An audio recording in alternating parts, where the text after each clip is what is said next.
Well, that wasn't great. What's going on, guys? Well, the Indianapolis Colts fall to the New Orleans Saints by a score of 38-27. The Colts fall to 3-5 on the season. Certainly wasn't the game that I necessarily expected, especially from this Colts defense. A defense that last week played extremely well, all things considered, I felt like, and just came out and had their worst performance by far of the season. There's a lot to get into today, guys, with this game. But before we do, be sure to hit that like button. Be sure to subscribe. Be sure to turn on that notification bell so that you are in the loop when it comes to new videos and new content just like this one. So, with that being said, the Indianapolis Colts came into this game. A lot of us felt like the Colts had, a really good chance in this game, and the Colts at one point had a 17-7 lead over the New Orleans Saints. It felt like, okay, they're starting to kind of come into their own a little bit. They're starting to potentially, run away with this game. And then really what happened is, in the story of this game, Tony Brown, who I just got to say, I'm going to come out with another video about this, but the Indianapolis Colts cannot continue to have these bum corners out there, these eighth-string cornerbacks that don't know how to play the game, don't know how to play corner. Tony Brown, the special teams guy, you just simply can't run out there with players like that and expect to do anything. And that falls strictly and squarely on the shoulders of GM Chris Ballard. He has to do better. He has to be better. I will say this, Chris Ballard, he's had some good moments, but where he has been absolutely terrible at times, he's been absolutely terrible when it comes to situational awareness in the moment, right? You have Juju Brents go down with the injury. You do absolutely nothing in terms of actually helping your cornerback depth and signing a veteran. We said it all week. The Colts need to go out there and need to find a veteran, need to do something at corner. They stay pat, do absolutely nothing, and that is the result. Derek Carr has his best game of the year. He was 19-27, 310 yards, 2 touchdowns, no interceptions in this game.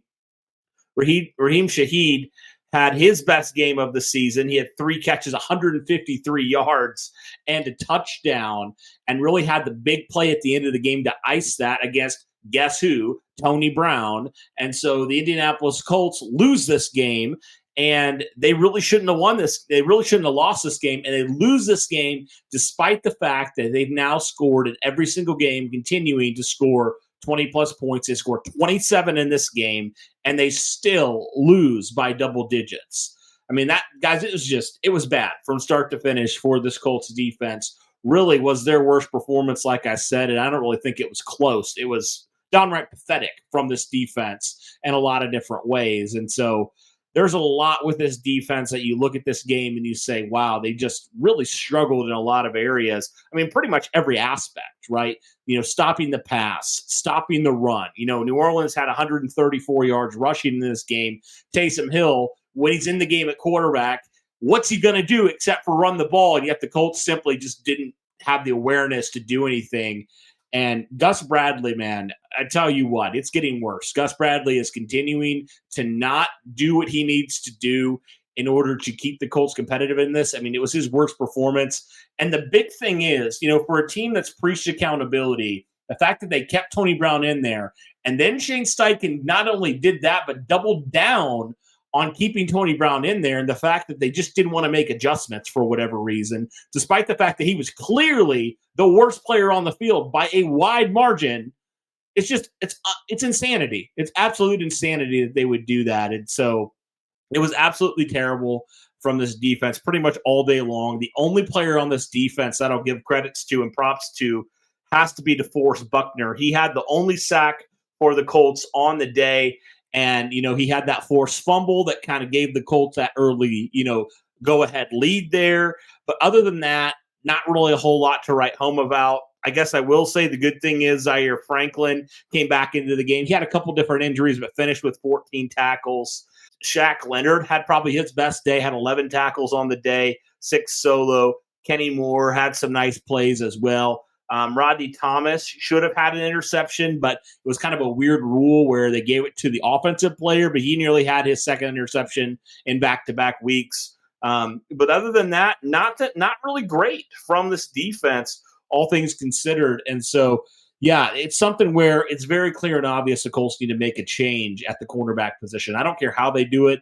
They go inside a veteran corner. If they give a guy like Amir Speed some more reps, I don't know what it is, but they need to do something. It's clear that Tony Brown and Darrell Baker should not be on this roster. They're terrible. They're liabilities. They do nothing well, and they need to just make a change there. I mean, I don't think there's any real questions there on the defensive side of things. I really truly believe that if Juju Brents was in this game, it would have been a whole different ball game because literally the entirety of the Saints offense for the majority of the game, especially passing the ball, was literally Shaheed getting long passes, getting 30, 40, 50-yard passes. When they targeted Tony Brown down the field, he consistently was not there. He was 2 steps behind, getting beat. It was absolutely embarrassing from him. And outside of that, I mean, Michael Thomas, 4 catches, 68 yards, nothing spectacular. Alvin Kamara, 4 catches, 51 yards. So it's not like the Colts did a great job today, but it's clear that it would have been a different ball game if they had even a semi-competent corner out there today, and they just didn't. And the injuries I understand, but also you need to zig when you need to adjust when it matters. And Chris Ballard just didn't. And he paid the price today and ultimately, I think, cost the Colts this game. And so that was a big bummer in this game. And like I mentioned, the Colts offense, they weren't great today, but I mean, they still scored 27 points despite the fact that their defense couldn't stop you and me today.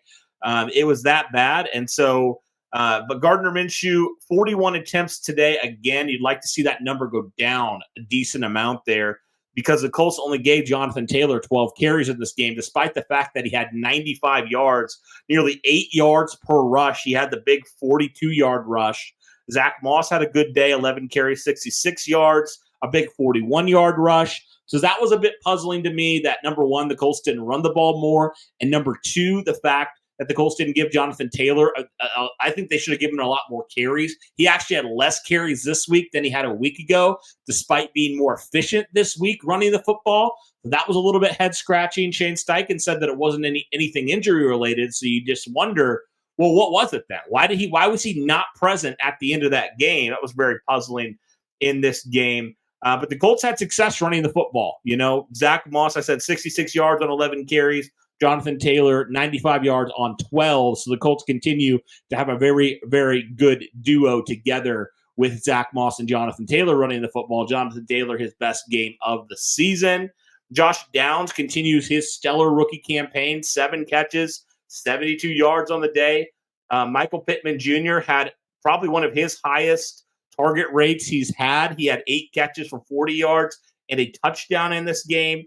Alec Pierce, 3 catches for 41. Of course, he had the big 19-yard catch that was crucial in a 3rd and 18. Unfortunately, Colts offense couldn't do anything there at the end, to extend that drive. But Alec Pierce had another nice day. Andrew Ogletree had a nice day, despite only being, having 3 targets on the day. Nearly had a really big pass. It was just barely in front of him where he couldn't haul it down.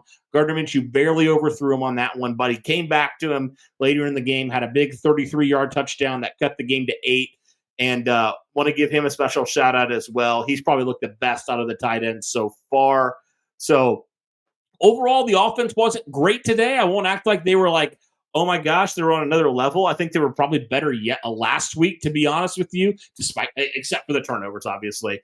But I don't know. I felt like the offense played well enough to win in this game. I really do. They had moments where they struggled. Minshew threw a kind of a bad interception there, but he took care of the football a lot better than he did last week. His only interception is his only turnover on the day. So it was just kind of odd. The Colts didn't turn the ball over hardly at all, but their defense was just so poor in this game that it really didn't, it kind of just, at the end of the day, that's what bit them. That's what beat them. So the Colts offense continues to have good days, continues to put up pretty good stats.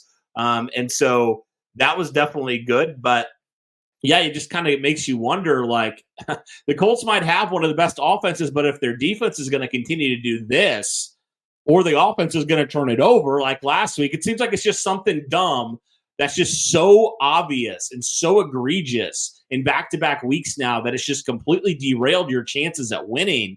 So it's just unfortunate in this game, the fact that The defense could not get off the field to save their life, and when they could, the offense struggled to take advantage a couple times there. But the offense, I wouldn't put the fault on the offense in this game because they scored 27 points, and most of the time, 27 points should be able to at least keep you within a one-score game. So that definitely was a big unfortunate thing. Again, Matt Gay, perfect on the day, 2 for 2. Shout out to him.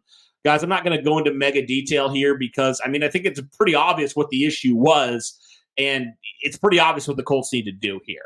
But I guess the big question you got to ask yourself now, if you're a Colts fan, you're sitting here at 3-5 now. Again, anything can happen. The Colts have 2 very winnable games here against Carolina, who looks like one of the worst football teams in the NFL, and New England, same way.